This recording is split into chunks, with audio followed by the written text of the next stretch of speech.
Hello and welcome to another episode of Attacking Third, a CBS Sports soccer podcast. I'm Sandra, Herrera, lead NWSL writer for CBS Sports. Joined today, as always, by my colleague and co-host Lisa Roman, broadcaster and analyst for CBS Sports. We have a special guest today, Lori Lindsey, former US International, and thank God we have her because we've got to talk about the United States women's national team and their 2-1 loss to Germany, their third consecutive loss in a row, the first since the first 3-game losing streak since the 90s, question mark. I don't know how far back we could dig back on that, but maybe Lori can help us out with that. Thank you to all of you who are joining us live. A quick reminder to download and follow us whenever you get your podcasts and subscribe to us on YouTube so you never miss out whenever we go live. Hello to the two of you. How you doing tonight? How you feeling? How's it hanging? I do think that is 1993. 1993. I saw that somewhere, so don't credit me for that, but I did see that. Confirmed, Lori Lindsey, 1993. Oh man, so is this like Back to the Future then for us here? How you feeling, Lisa? I mean, I'm thrilled to be chatting with you guys about it, to kind of get your insights. We can bounce ideas. It's always good. Like, misery loves company a little bit, but it's not all misery. I don't think there was a lot of positives to come from this night.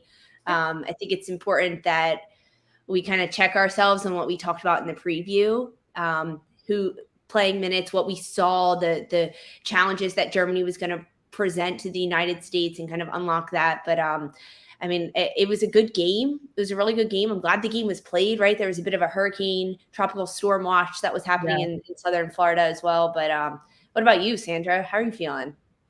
You know what? I'm feeling good. I'm feeling great because anytime we get the opportunity to talk about this team and and go live, because we stay live on A3, but talk about it kind of like where the game is fresh in our mind, and it's giving us the opportunity to be a little, reactive. I enjoy that for us. And this is it. These are the last 2 games for 2022. So, in talking about this game, in both of these games, really, like, we're going to have to allow ourselves to get a little bit reflective with it as well. And I think that's the headspace that I'm in right now as we sort of prepare to talk about this game tonight and then look ahead a little bit to the next game that's going to close out 2022. But that's just where I'm at. And I think I mentioned that on our preview as well, that's kind of the lens that I'm going to be looking at these 2 games. I'm looking at these 2 games as those final opportunities for some of these players in the build up to the World Cup, the final impressions that they can maybe leave on the coaching staff, because they already know what's coming next. There's going to be a January camp, and it's not just any January camp. This time it's going to have, 2 games involved, and they're going away to New Zealand in order to sort of really kickstart those World Cup preparations. So that's what I was looking for in some of these in this particular match. So it's 2-1 United States fall to Germany. And we got to start at the beginning, right? It didn't all get wrapped up in a pretty bow in that first half. That is not what happened in this game whatsoever. Took a little while to get to that 2-1, and it got a little exciting towards the end of that second half. But let's start at the top. Let's start at the beginning, because like you said, Lisa, we mentioned about individual players that we would have liked to have seen get time in this game. So let's start with the starting 11. This is how they lined up for Germany. Casey Murphy got the start in net.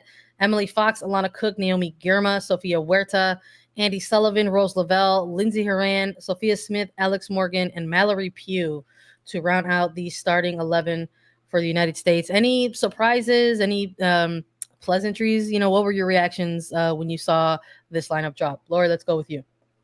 Yeah. I mean, well, I think we all were wrong about Listener starting. I saw that, but I mean, listen, this isn't the first time we've seen Casey Murphy start, obviously. So great performance by her. And just outside of that, I don't really think there was any surprises, I would say. We talked about maybe the front line, what that would look like if they were going to keep Sophia Smith centrally, even though I think we all knew that like she'd probably be out in the wing anyway, but that was something that we'd be looking for. Midfield stays the same, and that's a typical back line that we've seen him go with as well. So I think outside of Alyssa Nair, with Casey Murphy getting the start, again, credit to her. And, just going off of what you all said earlier too, I mean, there's some really great moments this game. I mean, listen, we're all rooting for this team. So you never want to see this team lose. Right. But also this is when you're going to, the same thing that you're speaking about, Sandra, and like taking away, looking at players who are stepping up in moments that Vlatko and catching the eye of Vlatko. I also think as an entire team, it's going to be beneficial to be able to dissect these games, hopefully, and really get some key takeaways on how they move forward in the next 8 months.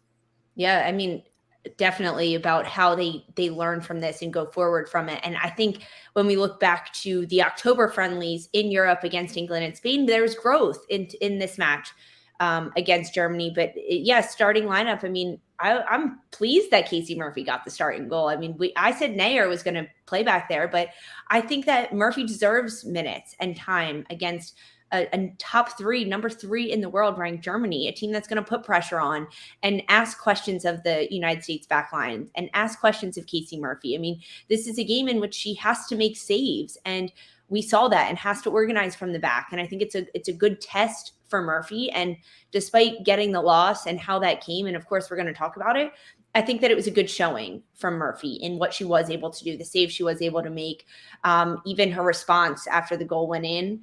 And we can dive into that a little bit. But starting wise, I think it's well-deserved for Murphy to get the start.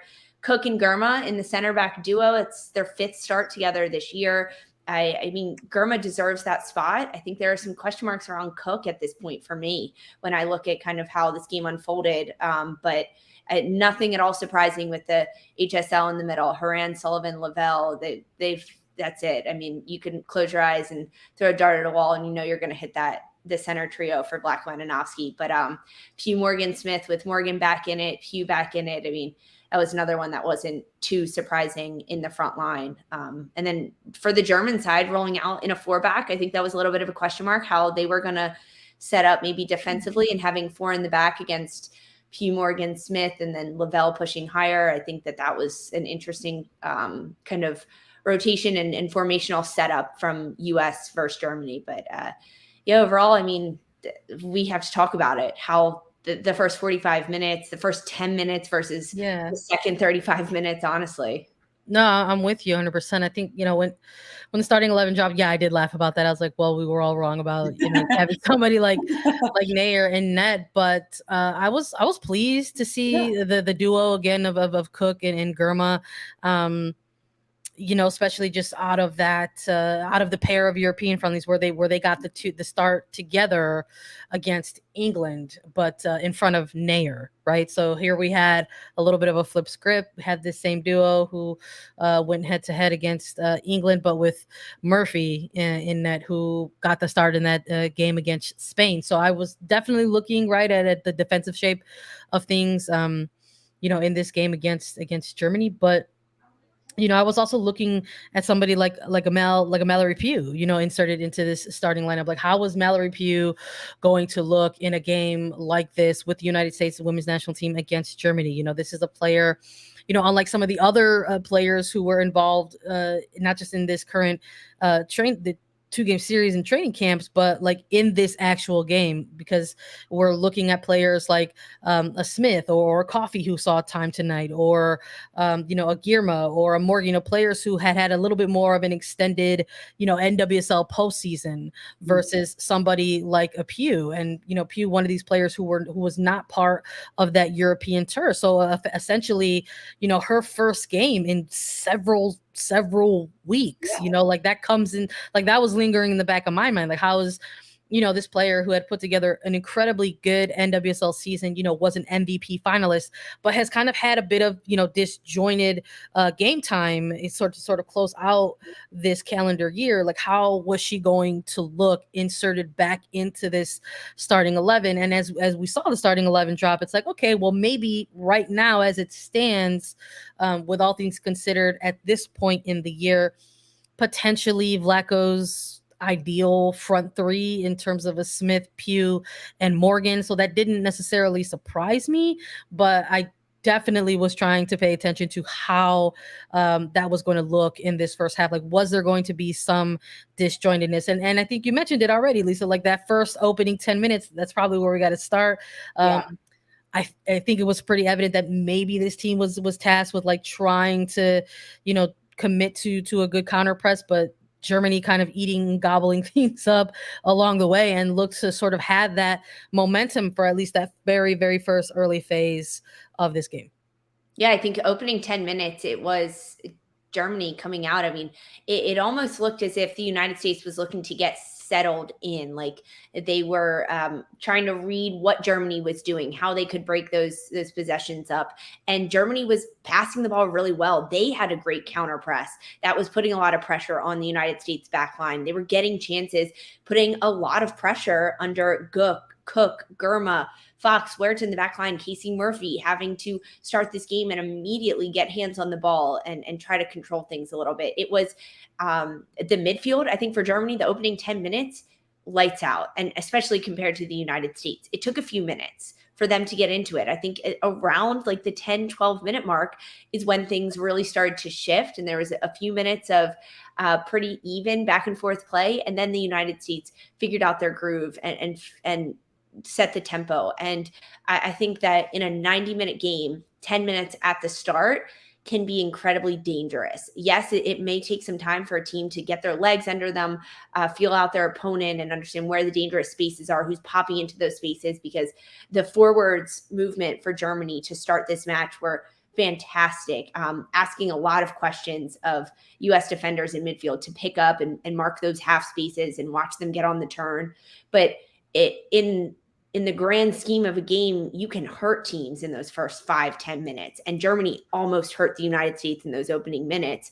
And it's thanks to players like Casey Murphy that kept them in the game, getting some saves and kind of holding off that pressure in the opening 10.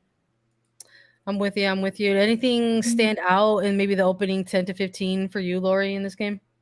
Yeah, I mean, I think this is what we expected, and we talked about it in the preview as well. I mean, this is something we saw Germany do frequently. I mean, an opening game of Euro was a 4-0 against Denmark, and a lot of it was sending Magul forward, pressing, repressing, sending numbers forward, overloading the back line, and just agree with everything you all said, which is just essentially like it's just about managing those moments, right? I think it was a little bit of a shock with having to deal with how many players they're going to throw forward, and that's what makes I think this current Germany team exciting and special, because they have, we see Pop playing a little bit deeper than where we've seen her in the Euros, which is as the number 9. So they have a fluidity to their attack that I think is also something we talked about, right? The midfield having a little bit of Spanish-esque style to them, but also a directness, ability to go direct and have speed to beat in behind, but also be able to play. So, for the credit to the U.S., though, just managing those moments. And then I thought the latter part of the first half dominated. In fact, could have gone into that halftime, maybe up 2-0. So I thought there were some really quality moments in that first half once the U.S. were able to kind of get a hold and realize that they could do some of the same things to Germany and press the back line, pick off balls that we saw Germany do to us in the first 10. Yeah, I was anticipating. I thought Germany was going to go up in that first half in the opening 15 minutes. Yeah. Like, that's how good they looked to me. It was a little bit of like, okay, here we go. Yeah, it was like let's organize, let's get behind the ball, let's figure. Yeah, but I agree, Laura. I think that it did shift, and the last 15-20 minutes of that first half, it was all United States. We saw so many positives and bright lights that at halftime, I was kind of saying to myself, wow, I'm really glad Germany didn't score in those first 10 minutes. That was looking dangerous. But also, how did we not score in those last 15? So I'm sure Germany saying the same thing, like, wow, it's 0-0 at this point. I mean, that's when I was like, this is a great game between these sides, because The United States was creating so many opportunities and getting chances, and their counter press was working. And the transition game that we saw from the United States was really, really fun to watch. It opened up a little bit. I'm with you on that. I think after maybe a nervy or a rocky 15 minutes, whatever you want to call it, the period of time in which a team needs to sort of settle itself together, it was good to see, somebody like Pugh getting on the ball constantly and trying to generate, Smith and her making her alternating runs, right? Alex Morgan kind of like ensuring that they're, opening up, pockets of space for some of these other players to try to capitalize and execute on. And it felt a little bit end to end, right? And as the, first half sort of started to draw to a close, felt a little bit more even, than anything else. It felt both even and end to end for me as it went into the second half. And I felt, going into halftime, that 0-0 was kind of a bit of an honest reflection of the game, I think, at this point. How about you guys? Yeah, I would say honest at that point. I think that Germany could have scored in the opening 10, and it was kind of like, good thing they didn't. And I think that the United States could have scored, right, honest in the sense that this is why we love the beautiful game of soccer, that there are chances and you can make great saves and mistakes happen. But I think that there were moments where the United States probably should have put it away, or at least forced Germany on their heels a little bit more. I mean, it made for a really great first half because it was 0-0. And that's where the conversations come in as to okay, what needs to be done better in the second half, and not just let's maintain, let's keep a Chucky egg. No, I'm with you. I think in terms of the actual stat line of things at the end of this game, I believe possession was pretty much split, mostly 50-50 at this point as they went into halftime. And I think in terms of actual attempts, on target, it was USA 2 and Germany 1 at this point. And then in terms of total shots, it was 9-6, USA up over Germany. So I think going into halftime, it felt mostly even for me. And I was, the writer in me was excited because, got to make predictions in the previews. And I was both on Attacking Thirds preview, I said, hey, maybe this has the makings of a draw in it. I kept that going for the written preview. And I said, I think it's going to be a draw, 1-1. And I put a little bit more into it. And in my preview on .com, I mentioned it's going to be 1-1. And I think the goals are going to come in the second half. And they did. So while I was absolutely thrilled for that, there were still some moments of uneasiness for me kind of watching this game as it sort of continued to develop throughout the second half. And I think honestly, it maybe started for me right as the two teams, each made their return for the second half, because as we saw these two teams return to play the second 45, it was Germany, right, with the early adjustment first. So we saw that head coach Martina Voss-Tecklenburg went ahead and made the adjustment on her side of things first with an immediate substitution at the half, and we saw Andonovski just roll out with the same 11, wanting to see, probably a little bit more from that 11 that rolled out in the first half. Were you surprised to see the same 11, come on out and get a crack at the second half, or did you want to see some early adjustments, and who, if so?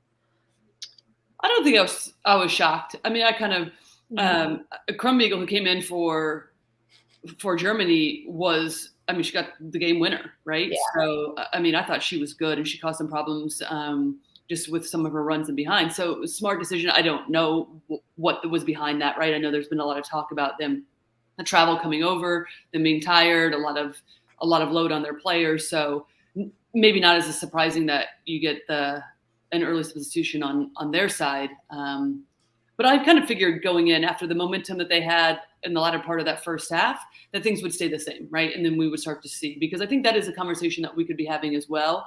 To your point, Sandra, and there's been a lot of that around the men's World Cup and the load on players, where you're at. I mean, you could really make that same argument here, and where players are coming off the NWSL with now Pugh, to your point, having several weeks off, to some people playing just a little bit over a week ago, right? So where they are, and I think all of those things at this point in time in the season come into play. But no, not shocked. I was happy to see, and Coffee come in and getting some decent minutes, not just like, the last 10 or so, to see what that looked like. Yeah.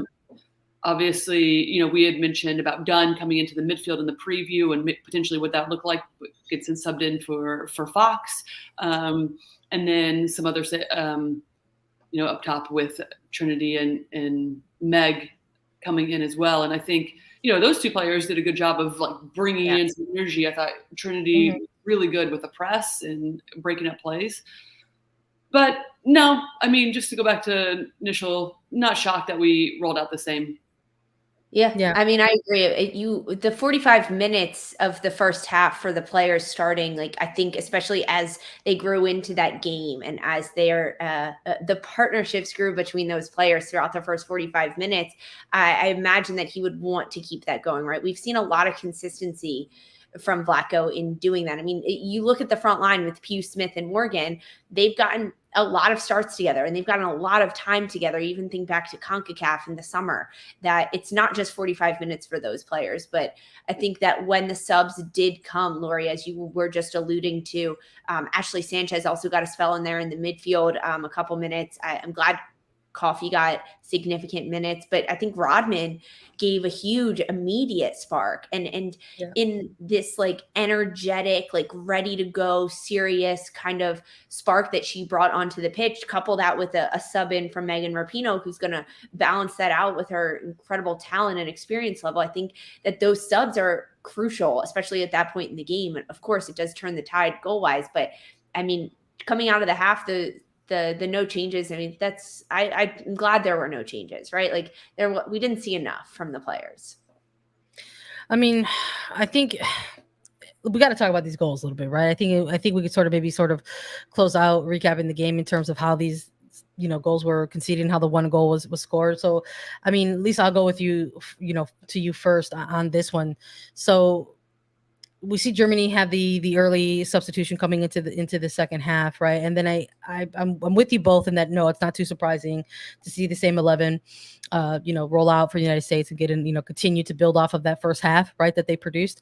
And that includes, still getting some early looks. I mean, the set piece play opportunities for the United States in this one, right? I think might have eclipsed Germany in this one. And I mean, they even had a really early second half corner as well, like Pugh on every single one of these deliveries, from the corner, and a good one with Herrera as the target multiple times in some of these. And of course, right, Herrera headers, saw Germany marking her pretty well. But shortly after this attempt, we have Bull go ahead and get this opening goal in the 52nd minute for Germany. And it's so quick in the way it happens, and where you sort of see this set piece play occur, ball kind of try to get recycled, but it doesn't quite. And then all of a sudden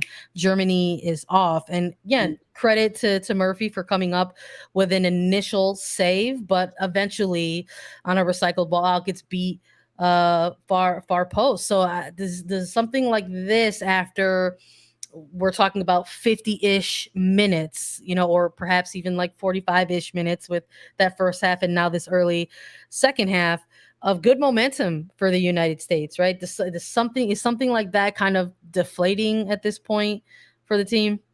I don't think so. I mean, Lori, you can probably speak to this a little bit more. You played for this national team, but I think that the way the goal happened, it was the United States had a corner kick, and then it was really quick transition. It was Huerta trying to send it back in and Germany getting on top of it and just going. They had a 3v2 man up opportunity going towards the goal, and Casey Murphy ends up making a fantastic initial save. The shot coming from her left, and she makes a diving save and parries it out to her right. The United States then again can't clear it. Germany gets on top of it, and that's when the shot from Bull comes. And Murphy makes a diving attempt at a save, fully outstretched, and that's how it becomes this own goal. But the camera zooms in on Murphy as soon as this goal finds the back of the net, and she stood up and she said, "Let's go, keep the energy up." She grabbed the ball out of the net, she threw it to the half. It was her immediate reaction to not put her hands in her head, to not say like, hey, that went off my back. I mean, she is credited as an own goal for that one. I think that is really telling of why Casey Murphy got the start in this match, why she played 90 minutes, because her mindset and her attitude after that goal happened was, let's go forwards. I'll do my job back here. Let's get some goals. Let's keep the pressure on. Let's keep it moving. I don't think it debilitated this United States team. I don't. Lori, what do you think? Well, I don't think it debilitated them, but I do think it's can be deflating for sure. And the fact that just everything that we spoke to, right? Like you kind of weather those first 10 minutes where they're flooding you, and it's a little bit like, oh goodness, here we go. Like this is the Germany team that we've seen as of late, why they got to the final in the European Championship. But then weather that storm and then start to take over and have started to actually, outside of, everything that we can talk about too, and some things that we've been talking about, which is some moments where, okay, we need better decision making. We need to be more clinical in the final third in terms of finding the back of the net. But there were some really good build-up moments to lead to those opportunities, right? In terms of pressing and just like connection. And I say that because, I would say, make the argument, the last 20 minutes of that first half was just that. And we had the momentum. And then I would even argue that we had that the first 10 or so minutes of the second half or whenever before the goal happened, right? And Lindsey Herrera hits the post, right, off of a beautiful opportunity, and then your counterattack. So yes, I do think it is deflating. I think especially when you have the run of the play, I think we would really at that point in time limited Germany to much of the play at all. In fact, I would say we were pretty dominant in some aspects of that. And you could say, hey, this is exactly what Vlatko had spoke to, which is like, hey, it wasn't good enough in the Spain game in terms of what the identity of this team is, fighting, competing. I think we saw that. And then you get scored on. So this goes back to what I said at the top of the show too, which is these are moments that you need though. These are what you want to understand. How do you handle these moments? How do you handle picking yourself, getting back and getting control of the game leading up into the World Cup in 8 months? So, we could have won this game, and you're still going to need to dissect those moments. But I think it is tough once you have the run of play and a transitional moment catches you. But those are the things that we're also going to give up, right? Because we want to flood numbers forward. We want to, attack in numbers and create overloads in certain areas. So I think going back to what we said also in the preview, this England game and this game, we match up really well against these teams, and they're going to show us ways that we can be beat in certain moments of things that we like to do as well. So it's highlighting we could be getting beat in transitional moments. So how do we clean that up? Where are we getting more support? Who's stalling? Who's getting back? So as much as I do think it took the wind out of our sails a little bit, though. I bring it up because I brought it up and wanted to ask you both your opinions on it, because I felt that it did. I felt that like once this goal happened, it could do a couple of things. It could do a couple of things. It could kind of wake you up in a certain way, but it could also kind of be a little deflating. And then you're like, okay, so now we're chasing a game. And I sort of felt like the former versus the latter in watching this game, because at this point, it's not as if there was bad play that we were watching from this United States women's national team. Like you said, like there was momentum that, waves of momentum that this team did have. And so especially to sort of concede off of, a quick counter, off of, a set piece opportunity that they were unable to capitalize on their own. Again, mind you, we saw that during those European friendlies where they conceded sort of off of these set piece moments, right? And so here we see this now against once more an additional time against Germany. For me, I was like, that's got to feel a little bit deflating, I think, at this point. Sandra, you're talking about set pieces, 8 corner kicks for the United States to Germany's 3. That's, yeah. And we had this opening goal essentially sort of, kind of off of that. And then you sort of had this mentality now where it's like, oh, you're kind of like, oh, we were doing really well and we were sort of generating, but now we still have to do that while also chasing a game. Like you're weaving in like another component to, the game plan that you were already trying to execute. And we see it's a long stretch of time before we eventually see an equalizer. We do see an adjustment that is made by Andonovski. It's just past that hour mark. We get to see Coffee come into this game. We see Taylor Cornea come into this game. We see Crystal Dunn come into this game. Players that we wanted to see. We mentioned in the preview, like, hey, what will Coffee look like, against Germany? Crystal Dunn is someone who is still building on her minutes. We would like to see that as well, and we got to see that in this scenario. But it's a very unique scenario in which you have somewhat good play throughout this game, but now you're asking these substitutes to come on in here and not only continue that game plan that earned you that good play, but go out there and chase a game, and you're telling that to a player in Dunn who is still trying to build on minutes and fitness, right? And you're telling that to a rookie, right? In somebody like Coffee. And I just was kind of like, I don't know if I don't know if this is the trio of subs to get it done, but let's try to pay attention here and see what happens. But further substitutions took place, and we did eventually get to see some others, whether it was a Ashley Sanchez or a Megan Rapinoe. And again, really late into the game, and we see an equalizer finally in the 83rd minute. Let's talk about this goal for the United States. We chatted a little bit about the press, how sometimes it works, how sometimes it doesn't. And we see Alex Morgan commit, and she wins a ball back in the final third and immediately connects with Megan Rapinoe, who was waiting, quite frankly. You could see Rapinoe call for this ball as soon as Morgan wins this ball and then beats from sort of the far post there. It was too late to sort of recognize the alternate run by Rapinoe. So good equalizer. Everybody I know I was feeling good in this moment. How about you guys?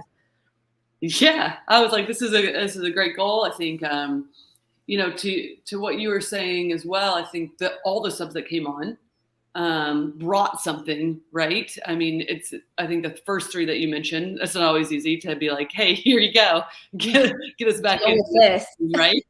And then with Trinity and Megan coming on at the end, also providing some more. But yeah, great goal, great equalizer. You did feel like there was an uptick in some energy that Trinity again brought that alone with just pressing and being scrappy and creating some turnovers. So yeah, you felt good. And then it was just like a little bit of a lapse. But I mean, listen, we're bringing in all these. And then one of the players that we highlighted in the preview that we haven't talked about, Oberdorf, though, I mean, it's just lights out.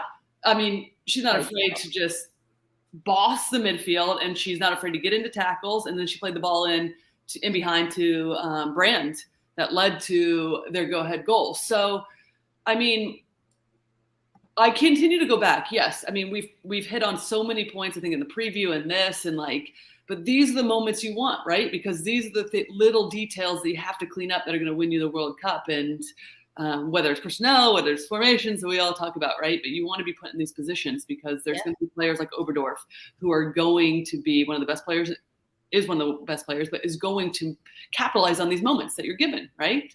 And so as much as I thought we had the momentum and it was a great finish and I was pumped. 4 minutes.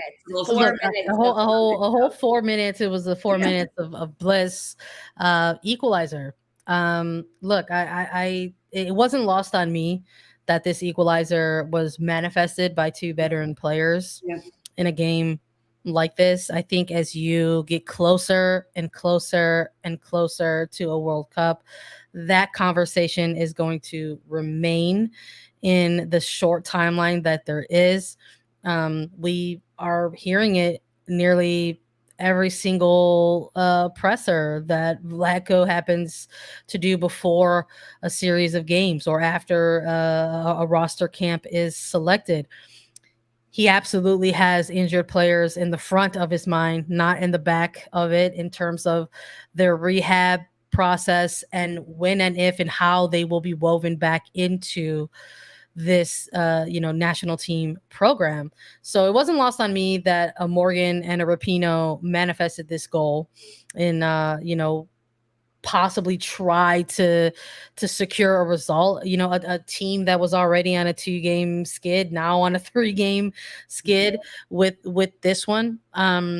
Because I think there's just something about this team, and perhaps we're going back a lot. Perhaps it stems back to, you know, even those Tokyo Olympic Games, and then over the course of this 2022, sort of watching this team go out and have to qualify for a World Cup and still be impacted by something like injury or maternity leave, et cetera, et cetera. And when you're bringing in players who have less experience compared to some others on the team, players who are younger than some others on the team, as you sort of look at this, keeping two eyes, like one on the World Cup and one on the next generation of players, it's almost sort of feels like, where is that X factor coming from? And a huge X factor for this national team program for a long, long time, and Lori, please correct me if I'm wrong, has been the mentality component in this. It wasn't so much that the United States were a program that would, you know, sort of pride themselves on their athleticism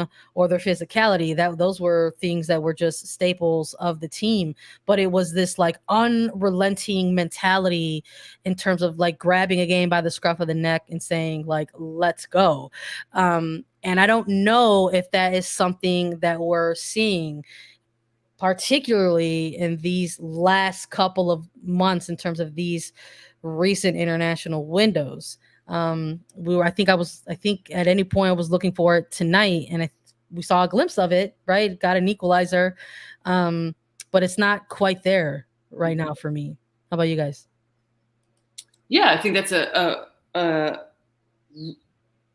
wonderful observation, really. And it's something that I was kind of thinking about the same as well. Like, where is that, like, here we go, like, finish this team off, right?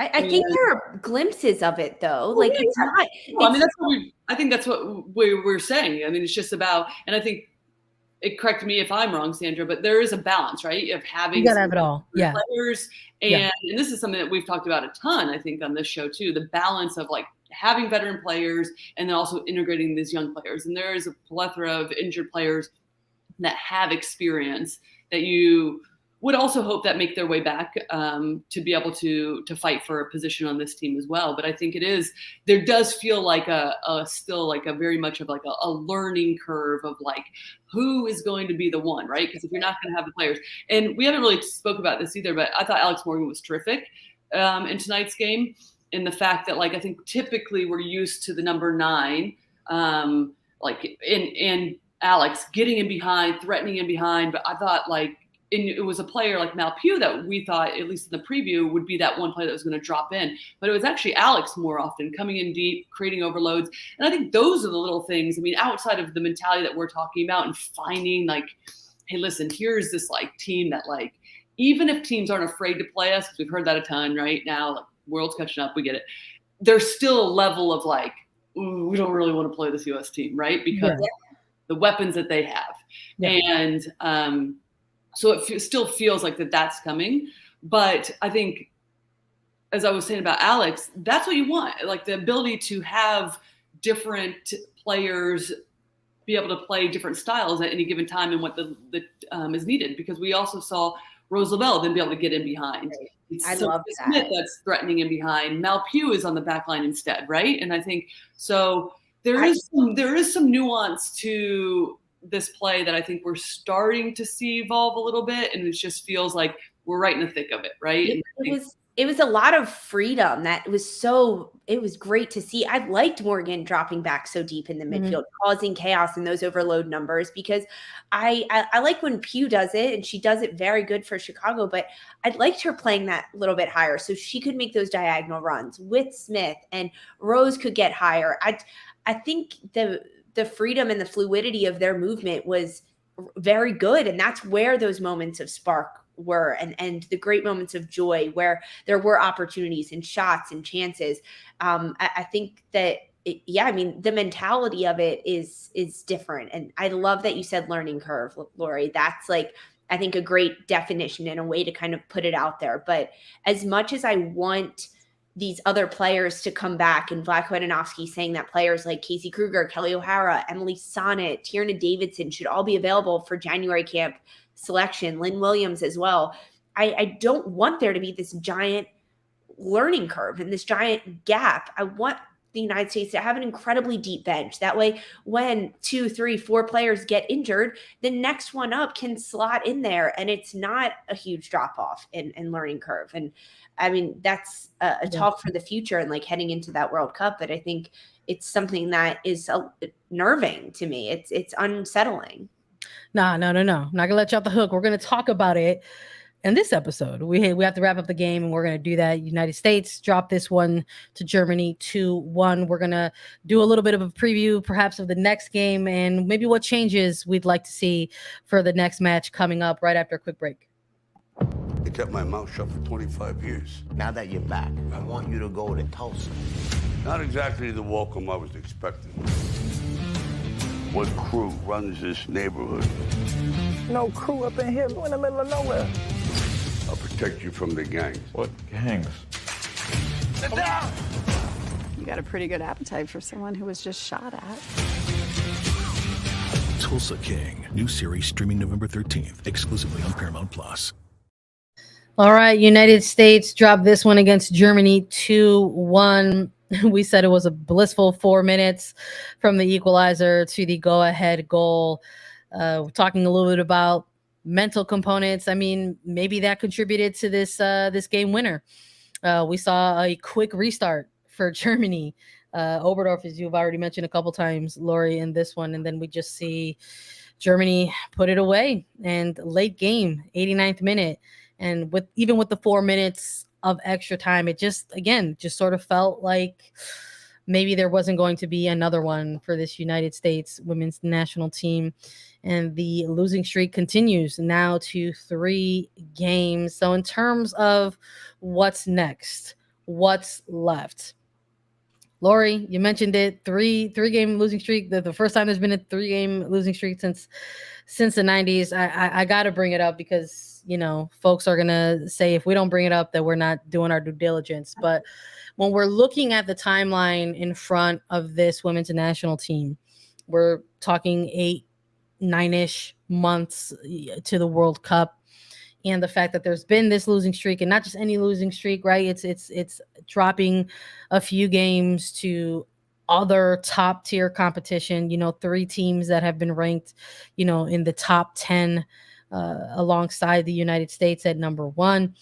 Vlatko Andonovski, the coaching staff, is there something that you would like to see moving forward going into this next game? Like, are we going to see some, formational adjustments? Are we going to see, obviously player rotation?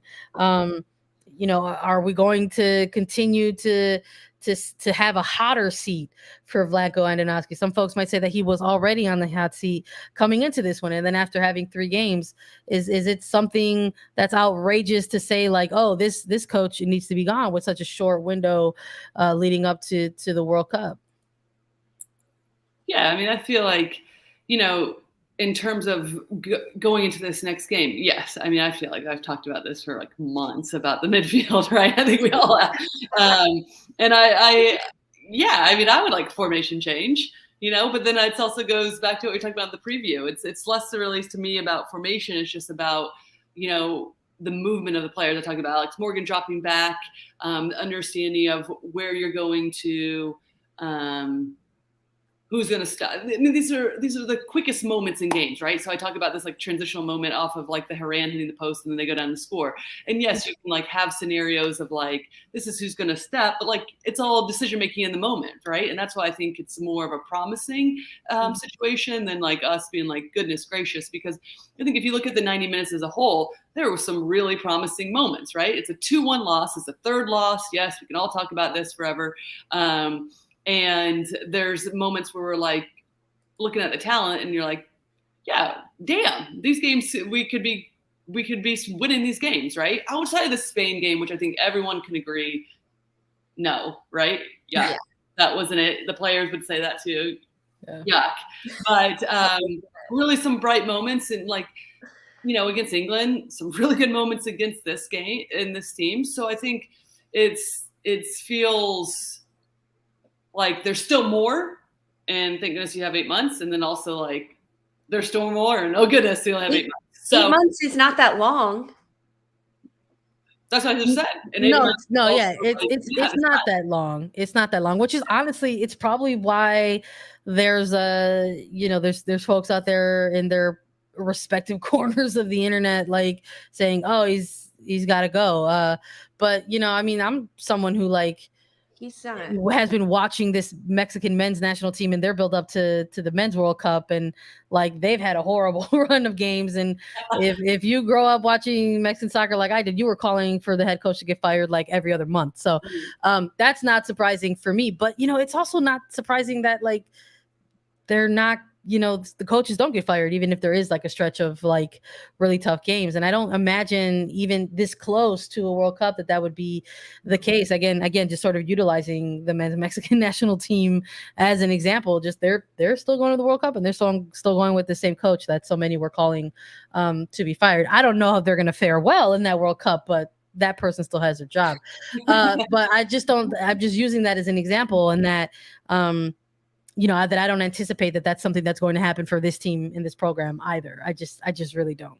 No, I don't either. I mean, not 8 months out, you're not going to change your head coach. I think that the conversation can be about maybe changing tactics, changing formation, as Lori has been calling for, or really the focus of individuals in their roles on the pitch and how their movements change the formations of it. But I think taking the moments from this game, yes, as we talked about the transitional moments defensively, and how if you're throwing so many numbers forward, how you create that organizational shape defensively so you don't get that counterattack. But I think there are so many other moments that to me were a little bit like, finish the ball, score. Like there were chances when Pugh picks off the last defender and she's going 1v1 against a goalkeeper with a defender to her left. Like, why isn't she shooting that? Why is she looking to cross it to Alex Morgan? And maybe it becomes a conversation to say like, hey, you've got to shoot that. Or in training, it's like all you're doing is shooting that ball, like, and that's it. Why are we looking to make that final pass at the end of it? There were a few moments where I think the United States could have had put more pressure on Germany's back line. And I think that that's something that they need to focus on heading into this second friendly against this German side. When Pugh does pick off the last defender and she's going 1v1, shoot the ball, shoot it, especially when the goalkeeper is out of position on that build-up play. And those are things that I hope are becoming a conversation. And a player like that wants that back in that moment to say like, okay, how can we get better? How can we fine tune this? And with such a quick turnaround in terms of like player minutes and that type of rotation, I know we talked a little bit about Casey Murphy. I think that she should get more minutes. I think that we could see her get another 90 against this Germany side. There's for Vlatko, I don't think he's going anywhere. How about for this next game, Lori? Are we still trying to manifest a front three of Rodman, Smith, and Pugh? Like, do we still want to try this for one more time? Put it into the universe? Yeah, I would love that. I mean, I thought the front three was great tonight too, but I would, yeah, absolutely. And so what Lisa was saying, yes. I mean, we can all sit here and say like, finish those opportunities, shoot, do this, right? And there matter moments in all these games, and it comes so quickly. And also, I think that confidence comes if we get a bit more control of the game. We know that we can hit on transition, we can press, we can put teams under pressure. We know that. I think there has to be more times within a game where we have a bit more control. We can hold possession for a bit longer. We can have a bit more variety in the way that we're building up play. I thought when we got the ball wide, which wasn't a ton of times this game, we made the game sometimes, in my opinion, too narrow and incredibly predictable. But when we did get it wide and we serve balls in behind, it is tough to defend, right? It's really difficult, especially with the players that we have making their way into the box. We saw a play from Lindsey Herrera late in the first half that typically she would put away off of a ball from the wide areas. But I think it's those moments of understanding, hey, when do we go? and when can we keep a bit more possession, have a bit more control in these games? So then it's like shoot the ball or finish those opportunities don't seem as like dire, because it's like we have players that are behind the ball. We can regain possession. We can keep it at times, or we can go quickly. So to me, it's less about, or I guess I should rephrase that by saying it's more about how can we find the moments to control these games, because we have the players that are capable of doing it, and we have the players that are capable of finishing the chances. It's about finding those moments, I think, a little bit more frequently and having a bit more balance within the 90 minutes more frequently is my overarching hope, because I don't think we're going to see overhaul in tactics. I don't think we're going to see an overhaul in the personnel right now. And okay, so where are those moments then? Like, where is somebody like a Herrera who's going to be like, nope, here we go. We're going to keep it here. We're going to keep it. Yes, I want to get into the box. Is this the best opportunity for me to get in the box, or does this game and this team call for me to sit back a little bit and provide a little bit more? Because I think there is something to be said too about the fact that like we have these like electric players, these people that are like, I would take any day on our team. And also then you need to have some people that are just going to be like, nope, I'm going to connect my passes. Simple. My passes. I am going to allow these players that are going to be able to like freaking win us World Cups to do their thing. And I'm going to do this role here. And so that actually has to come from the personnel and understanding of the players that have been here, right? Which is a Lindsey Herrera, right? I think we saw Alex Morgan doing that tonight. It would be like, what does this game call for? Actually doesn't call me to just sit on the back shoulder of the two center backs. Has me like, I need to drop deeper. I need to create the overloads centrally. That allows our outside backs to get higher up, right? So I think those are the moments that I would be looking for, because I don't think we are going to see those overhaul changes. And definitely not ahead of like one more game in 2022, the last one for the calendar year. So I'm with you on that in terms of the near future, right? What we could possibly see in 2023 in the buildup to the World Cup. As far as this next one, hey, let's just like get as many minutes out there as possible. I'd like to see Sanchez get more than a handful of minutes than she got tonight. I'd like to, if it's about getting Crystal Dunn some more minutes, maybe give her the first half versus the second half. You know what I mean? And then sort of rotate some others in. I want Coffee to get a couple more minutes. Yeah, I'm happy that this is a 2-game series against Germany. I'm grateful that they utilize this final international window to have the same opponent twice to sort of close things out, sort of continue to get these evaluations in, as they look ahead to 2023. You could catch the next game Sunday, November 13th. 5 p.m. Eastern. They're going to play in New Jersey at Red Bull Arena, so make sure you catch it. Everybody, thank you all so much for listening to Attacking Third. Download, follow, listen to us anywhere you get your podcast. You can watch us too. Subscribe to us on YouTube to get alerts for whenever we go live at youtube.com/Attacking Third. And we'll be back with a live recap of the United States Women's National Team's second friendly versus Germany on Sunday evening. So we'll see you all live on YouTube Sunday after the final whistle for all of our thoughts and analysis. So stay tuned. Lori won't be with us for that. She's actually going to hang out at the match a little bit, so maybe she'll text us some of her takes, right? But I'll be here and Lisa will be here. So for tonight, for Sandra Herrera, Lisa Roman, Lori Lindsey, this was Attacking Third.